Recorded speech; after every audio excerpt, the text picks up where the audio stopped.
Big news, One UI 8 Beta is officially landing on more Samsung phones starting next month. This year, Samsung seems to be speeding up its One UI 8 rollout compared to last year's schedule. It was actually the very first brand to launch an Android 16 beta with a fresh custom skin, One UI 8 Beta in Samsung's case. However, for weeks, access was limited only to the Galaxy S25 series until the beta program finally began reaching more models. Earlier this month, Samsung revealed its roadmap to bring One UI 8 Beta to additional Galaxy phones and tablets.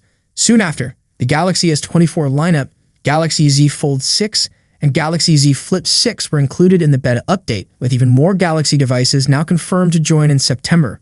Check the list to see if your Samsung phone is among them. These Galaxy devices are set to get One UI 8 Beta in September: Galaxy S23 series, Galaxy Z Fold 5, Z Flip 5, Galaxy A55 5G, A54 5G, A36 5G, A35 5G. Simply owning one of these devices doesn't guarantee access. You also need to be in a supported region.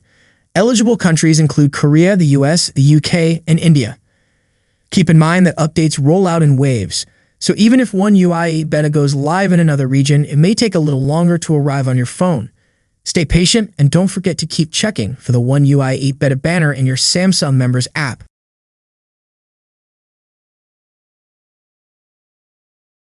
Samsung is gearing up to extend its latest One UI 8 software to more devices. While flagship models are already in the beta stage, the company has now begun preparing the update for its budget-friendly Galaxy A26 smartphone. Although Samsung hasn't officially named the Galaxy A26 in its One UI 8 Beta program, a fresh Geekbench entry confirms that internal testing is underway. The device was spotted running Android 16 paired with One UI 8, signaling that a major upgrade is in the pipeline for this phone. According to the Geekbench listing, Galaxy A26 achieved 1015 points in single-core and 2824 in multi-core performance.